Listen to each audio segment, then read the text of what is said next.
Well, I'm at a special launch event for the all-new Aprilia RS 660, a very exciting new middleweight from the Italian marque. We're at some nightclub in Melbourne, which is a little unorthodox, but you know what, I'm into it. So, in the spirit of things, let's do the big unveil, shall we?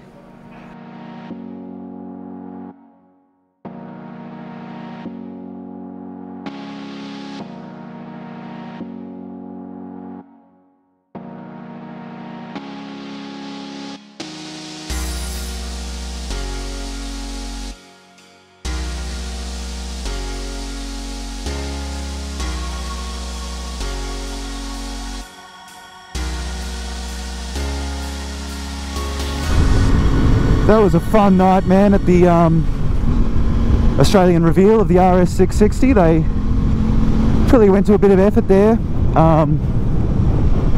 decking out that nightclub, and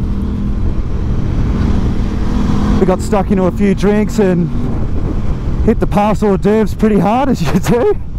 But today we've been up early riding the new Aprilia RS 660.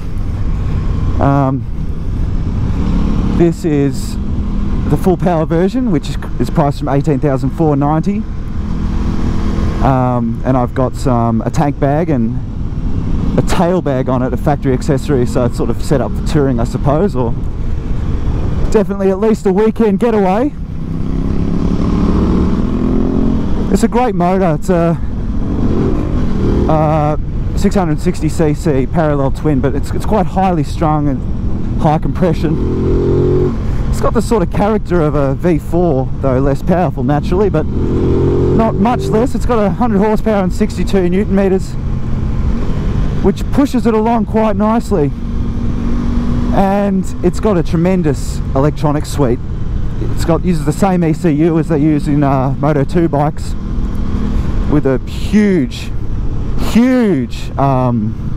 suite of settings and parameters that you can adjust. It's got 5 riding modes, but I've tailored an individual mode. I'll go into it now,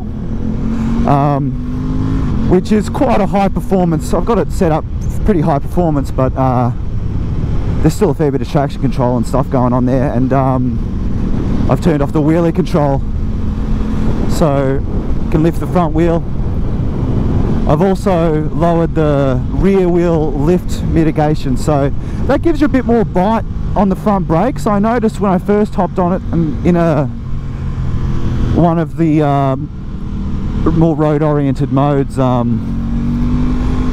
front brake felt a little dull, and that doesn't make sense because it's got 320mm Brembos, you know, twin Brembos at the front, so it should stop like crazy, and it does. It's just because in that mode the rear wheel lift setting was all the way up, so naturally if you don't allow the rear wheel to get light, you're not going to have as much feel on the brakes. But yeah, it's a great motor. It's not very aggressive off the bottom, which makes it a bit more friendly in town and stuff. In fact, the whole thing is quite friendly to the touch, you know. It shifts really well at low speeds and stuff. It's quite easy to maneuver around. The clutch is a dream. So it's not quite as hardcore as things like the Yamaha YZF-R6 and the Kawasaki ZX-6R, which, you know, I'm going to be comparing this bike to those. But even though that's not quite fair, because this isn't really a direct rival, but they're the closest thing, you know. This has sort of created a bit of a new segment in a sense, because I can't really think of a bike in this category, this weight class, with that's specified so highly. And secondly, it's a lot more comfortable than one of those 600 class supersports bike. It's a bit more upright. It's got higher handlebars and lower rear sets, so it's not quite as aggressive as a full-on supersports, but you know, don't be fooled, it's still a very compact seating position. I wouldn't want to be doing thousands of kilometers on it. But it'll do more than 300 kilometers on a tank with a 15-litre fuel tank, so that's cool. And you can get an acro for it, but it sounds so good from factory. It sounds like the V4, you know, it sounds like an RS V4 Aprilia, which I have no problem with, because I think the RS V4 is probably the best sounding motorcycle of all time. I'll try and give it a bit of a rip so you can hear the engine.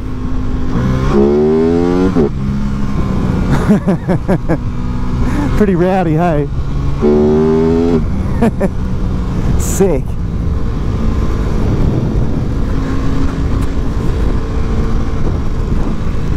It's very nicely suspended too. I'm not really getting a chance to find its limits in this horrible rain. But we've got Diablo, Pirelli Diablo Rossa Corsa 2 tyres, I believe. Up-down quick shifter, of course.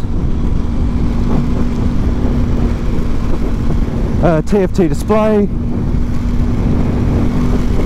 It's got cruise control, which is cool. It's got a funky looking switch that looks like it's broken, but it actually works really well. And yeah, as I said, the brakes are really bitey. I mean, there's not much of this thing. It's 183 kilograms wet. So you'd expect it to stop really well, and it does.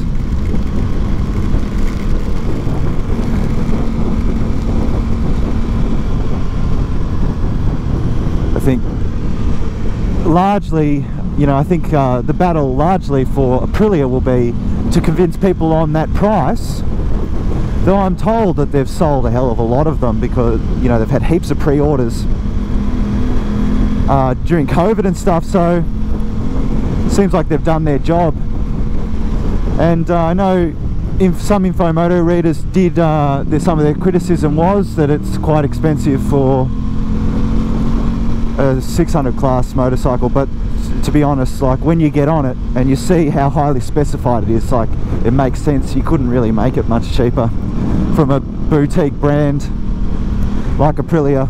So I don't know how many Lambs versions they'll sell. If you had the Lambs RS 660, I reckon you'd be the king of the kids, because I can't think of anything that comes close to this in the Lambs market in terms of features. You know, it's like a fully spec'd out super sports bike. And the only difference between the Lambs version and the full power version is the power output. It's got all the same features. So yeah, I don't know how many they'll sell of those, but it's cool that it's there, I reckon. And soon they'll have the Tuono 660, which is same platform but naked and more upright. So I think that'll be really popular too.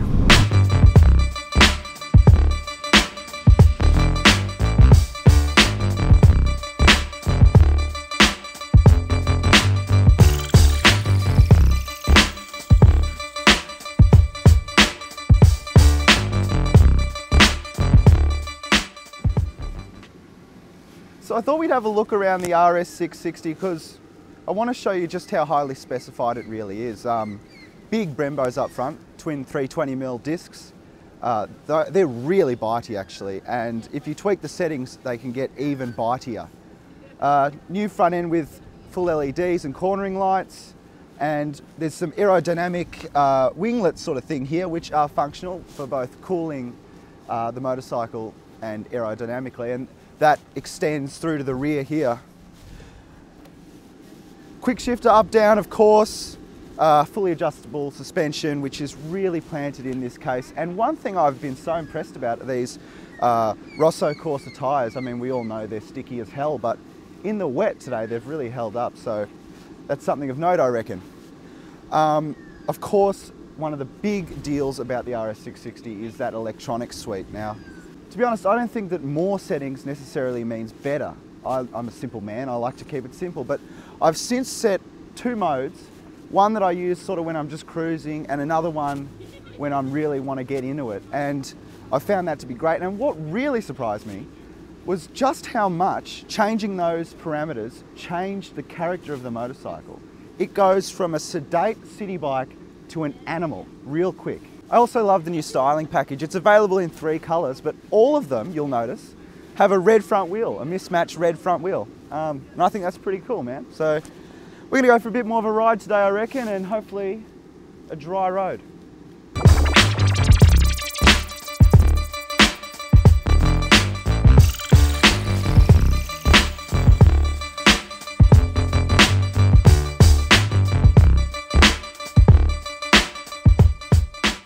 Well, I got to say, I've had a pretty grouse time riding the new Aprilia RS 660. It's really exciting to ride a motorcycle that breaks the mould of what to expect from a middleweight supersports model. It's something new, you know, and I think it does well to toe the line between something that's modern and refined and safe, yet still retains that Italian character that we expect from Aprilia. I truly believe that you want to spend a couple of weeks on a bike as complex as this to truly evaluate it. But after a couple of days, I'm really impressed. What do you think?